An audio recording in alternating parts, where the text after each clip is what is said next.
We needed a pool. And in 1980, when I became president, I decided to make that my project.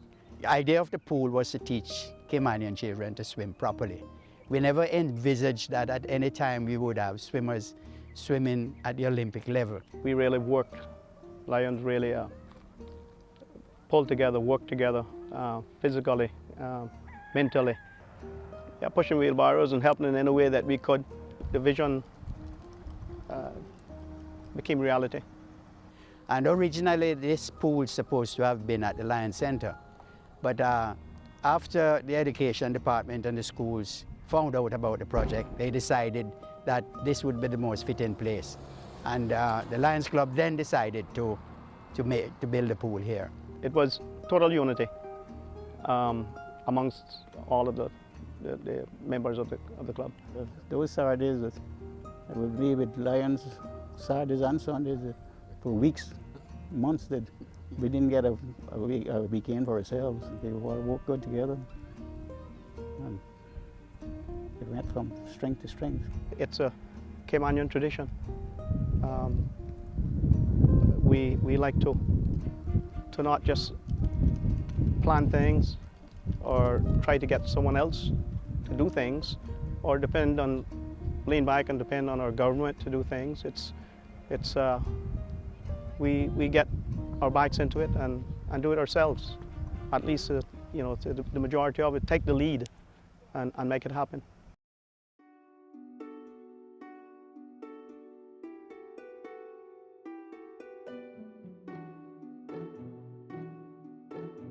When I was the secretary, the president was Michael Lockwood, and Michael Lockwood is actually now, his son is now my vice president. Mike felt that if you lived on an island, you should know how to swim, and he was keen that every child living in the Cayman Islands learn to swim, have an opportunity to learn to swim. Back in 1980, there was probably 16,000 people here, so we looked at this big hole thinking, have we done the right thing? But it was learn to swim. SIASA right now still wants to try and do exactly the same thing, which is waterproof every child. We'd like a 50-meter pool to help us to get to that. But waterproofing is every child. Michael, that was his big goal as well. And I remember the first day it was filled with water. He just said to me, come with me for a minute. And we drove up to the compound and he just took off his shirt and jumped in the pool.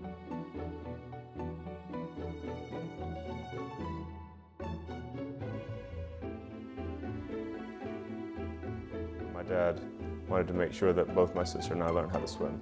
And so as soon as we were old enough and able to, he got us into the Learn to Swim program at the Lions Pool. I remember Dad getting me involved very quickly and learning to swim at Fitness Connection and then at the Lions Pool. But I don't think I remember not swimming. I think it was very important that I learned to, and I'm glad I did.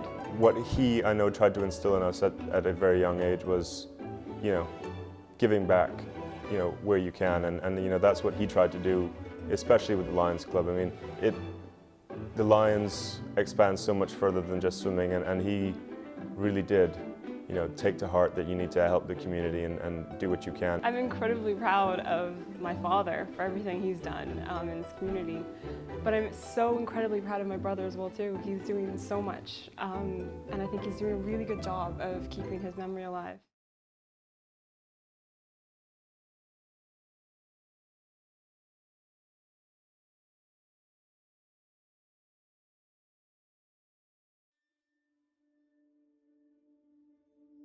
The magic of Cayman is that you have people coming from all around the world with amazing skills and gifts that they're able to blend with a small population of hardworking, determined people who've done it hard for years and years and years. The first task was to make sure that we were successful at Carifta. And at that time, in the entire history of Carifta, there had never been a single medal from the Cayman Islands. One of the former sports directors said that there's no talent here, you'll never win a medal at Carifta. That first Carifta for me, which was 1996, we came back with, 6 or 8 medals, that first Carifta. I think he peaked at 46, I think it was, and 19 gold and 10 Carifta records. And it really changed. That pool became so cramped. And it was hard for us, having seen it right at the beginning, where a couple of people were swimming in it, to seeing something that was so used that we needed a bigger pool.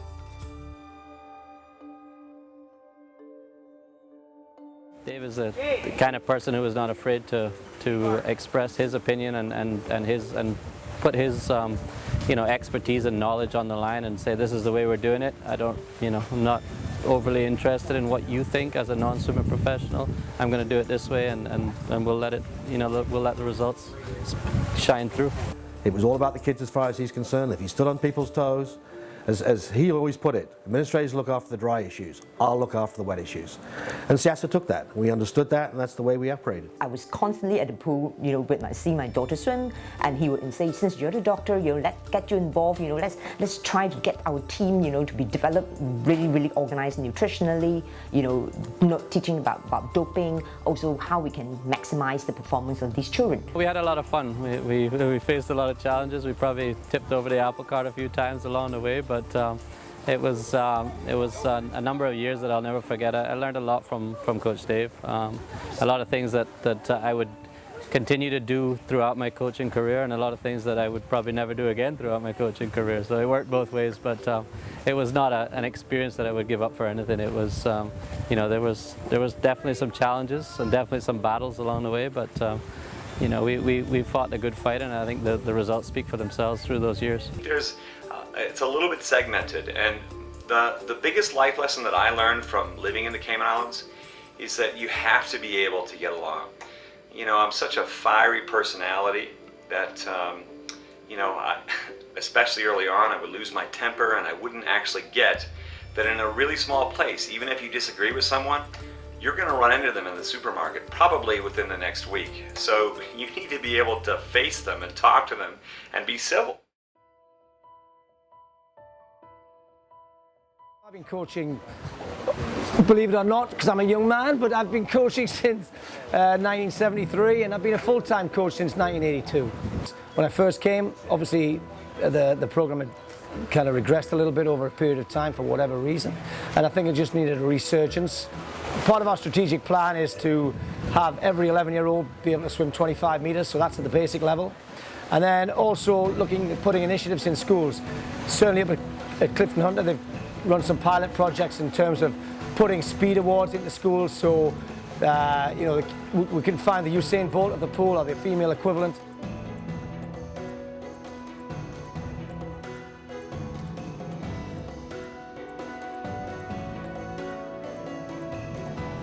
At the meet, the other teams definitely took notice. It was the talk of the deck, Cayman swimming, what's happening there. There's a resurgence. We placed 9th on the top nations table, so we're in a top 10 ranking. So the kids became proud, they had belief that they could swim that fast, they could compete with them. And next year we'll be looking for a much higher ranking.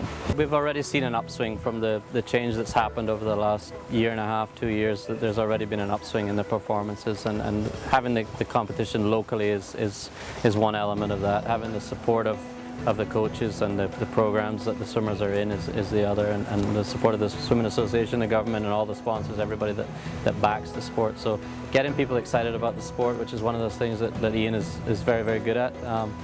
Promoting the sport and showing the kids that their hard work is appreciated and rewarding them for that work. We are a small population, so the chance of producing a Michael Phelps, the probability of that is pretty rare, because he's a very special animal. So that person popping up, none.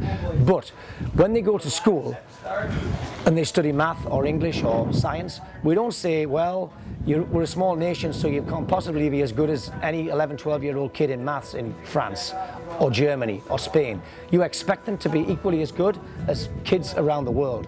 So why is it that we don't think that they should be equally as good at sport as a normal 11, 12-year-old? Now, you're not talking superstar status like Michael Phelps, you're talking normal kids who were very much behind the game. Obviously, people like Shaune and Brett, they believed it, they perceived it, they achieved it, and the next generation of kids here can do that.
was taught to swim when I was young, probably 4 or 5, just in my neighborhood pool.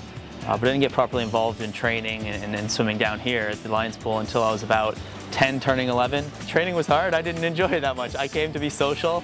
I thought I could hide under these metal bleachers. Apparently you can see right through them. It wasn't a very good hiding spot. But yeah, at first I didn't come here because I loved it. I came here because that's where people were and it was a fun time hanging out with others. My first crypto experience was quite an experience. I think I was dead last or second to last in every event. But it was my first away swim meet. I shaved my head. It was everything. It was so much fun. It was a great time, and it was just such a fun time to come up and teams looking at you and actually scared of Cayman when they're standing in the lane next to you.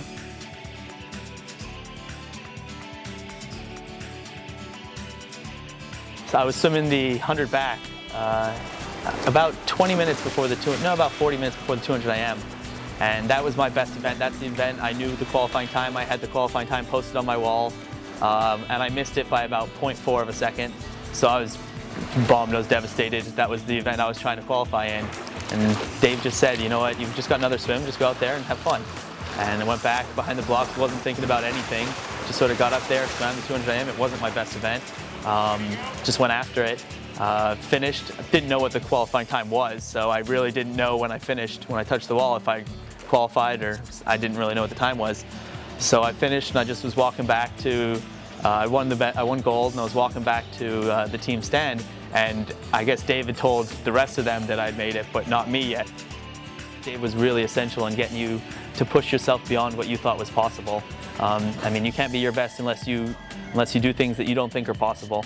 And he was fantastic at pushing you to your limits. Swimming's been fantastic for my career outside of swimming. I got a scholarship to the University of Notre Dame, got a degree in accounting there, which is what I do now for a living. So the hard work and dedication that swimming and the scholarship that it put me through has gotten me the job I've got today and taken me to where I am and hopefully further.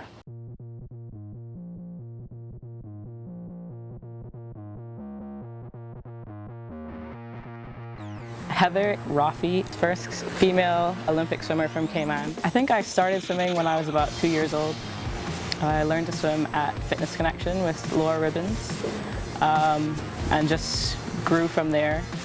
Birthday parties, beach, almost every weekend. And then started the swim program at the Lions Pool, probably about 6 or 7. He was our swim coach. He taught us what hard work was and how hard you had to train. He put the ideas that the opportunities were there for us to achieve. You know, we weren't just swimming in the Lions Pool in the Cayman Islands. We were training for not just Garifta, but for the Olympics and the Commonwealth Games and everything else that was out there. You know, he opened our eyes to everything that swimming gave you the opportunity to do, and he definitely helped us to achieve those things.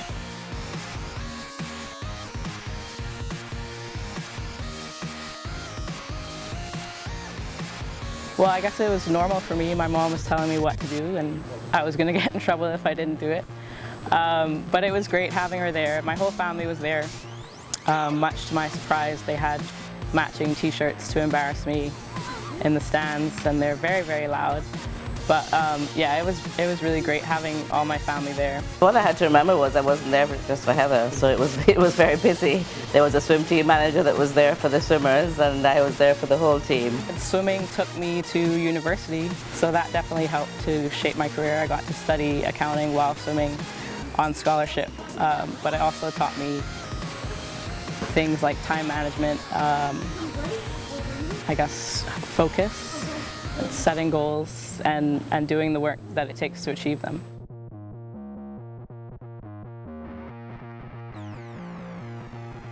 Andrew MacKay, Shaune Fraser, and Brett Fraser, I mean, they're like, I guess, brothers. We literally grew up together. They worked so very, very hard for what they got. They not only just showed up to practice every day, twice a day. Whenever they were asked, they did what they were asked to in the pool, and you know, they wanted it. They wanted to be at that level so badly that they were willing to do whatever it took, and they sacrificed a lot for that.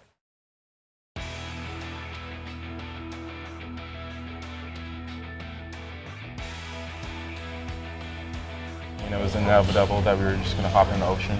and our parents did a good job of introducing me to water at an early age, and then we just picked it up from there. Yeah, we've always been involved in swimming from very young age. After school, me and Shaune would always be in the pool by ourselves, you know, preschool, and then turned into something that we really wanted to do. So we developed that talent and started into a real training program. Yeah, the program was good enough to, you know, develop talent and get you to the next stage of where you wanted to be. The facilities weren't exactly the best, but I mean, they were suffice enough to get us to where we are today. Parents were number one in motivating, educating, teaching us, leading us down the right path, and you know, just telling us that that the sky's the limit and we could take this anywhere where we wanted to. So they gave us, you know, they led us down the right path, and we're just incredible along the way.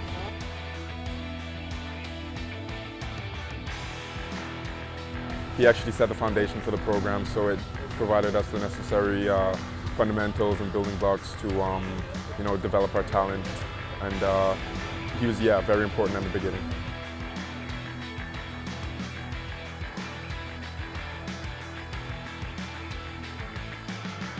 I think Fraser was probably one of my favorite experiences each year.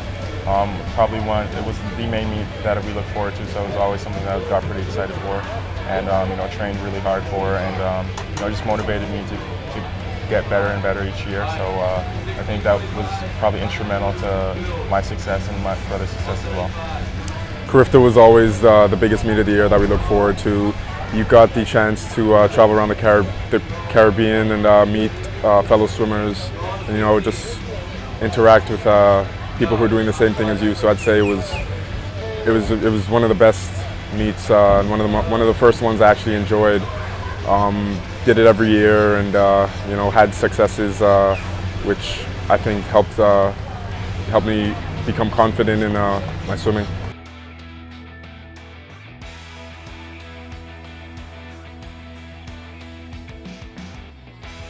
Competing in the semifinals with Brett, that was pretty memorable experience, and you know, it was my first semifinal, his second, but no, it was a good time, and you know, something that we'll probably remember for the rest of our swimming careers. Swimming's been pretty much my entire life since I was, you know, a young kid, and it's definitely brought me, you know, helped me further my education and helped me meet people along the way that I've never met before. So it's probably been instrumental to what I've done up until now, and you know, it's carried me pretty far away in life. Yeah, swimming's just pretty much consumed my whole life in a good way, and you know, through my whole education experience up until graduating, even through grad school, swimming's always been something I've been pretty involved with. So I don't think any of the achievements any of the accolades that I've been able to accomplish would have been without swimming. Hi, I'm Harcourt Wason of the Education Department and an organizer of the CUC-sponsored Primary Football League. This league would not be possible without the significant funding and manpower it receives from CUC each year. On behalf of the over 400 children who participate each year, thank you, CUC. CUC has been supporting the Flowers 1 Mile Sea Swim for the past 5 years. We thank them for their commitment to this event as well as their commitment to the Cayman Islands community.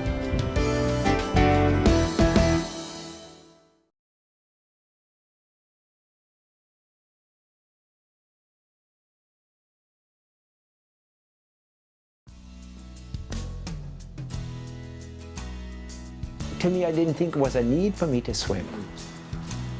So necessity is the mother of invention, right? It's just on the dawn of that new era in swimming.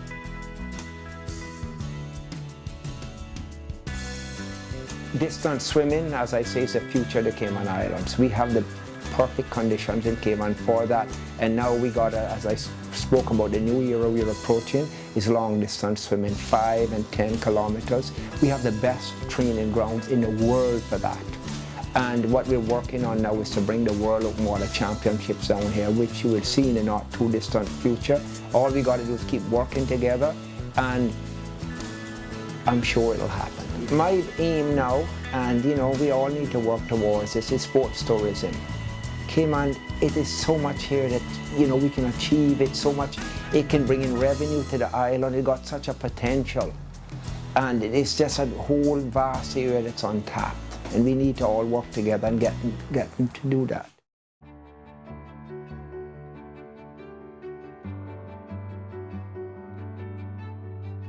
How do our athletes do well in the open water? Because they swim in the open water swims, it's a natural progression for our athletes. We have beautiful, calm waters, and the swim club goes it as a club, and it's not, they don't think anything of it. Miss Penny, well, you have 2 swims a day, you have morning training, and you have an afternoon sea swim. They don't even bat an eye, because I don't give them the option. But it's just a natural progression for our athletes. So it seems like it's come fast, but open water swimming is exploding. And as you saw in the Carifta, the open water swimming was the first time there. And because it's exploding, we're right on the front for it because Andrew has done wonderfully in it. I met Andrew when he was 8 years old. And he came to the Lighthouse School, a little bitty tiny thing with little black curly hair, and hi, how are you, Miss Penny? Just adorable. I had no idea what I was getting into at the time. It's been wonderful to watch. He has just blossomed and grown. Before, and hopefully he's going to prove this to me, before he could just say yes, no, whatever, and now he can actually speak about what his feelings are about swimming, about what it's done for him, for himself. He has just made my life much more rounded, much more accepting, and made me rise to a high level. So he's just filled in all the little corners for me. I have my own kids, but Andrew's like one of my kids. She's my best coach. I've been a long while, like when I was 8 years old. It's been a long time now.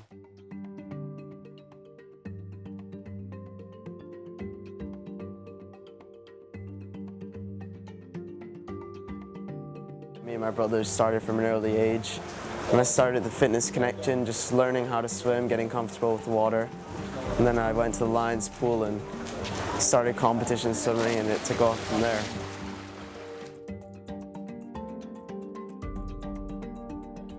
The atmosphere at the club is just everybody's pushing each other to go faster, everyone's racing, everyone's at a level where they're going to nationals for the British champs and everything like that, so everyone's at such a high level that it's great to be able to compete and train with them.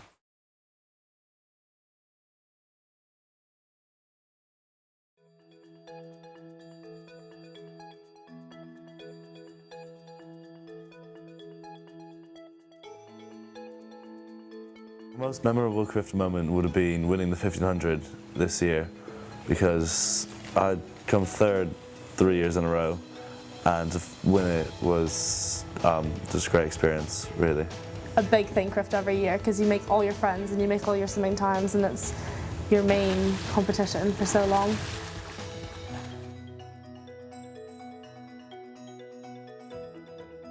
It's incredibly important to have parents behind you, and then also siblings to help you, just motivate you to keep going and go faster, really. My mum's always behind me. My mum is probably the most influential on my swimming, because she's the one who always motivates me and keeps me going.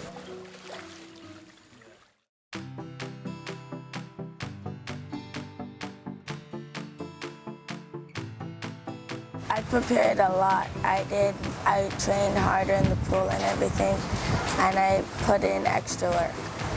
Before Carifta, you can't just go and expect something to come out of it. You have to train hard so that you can take out something.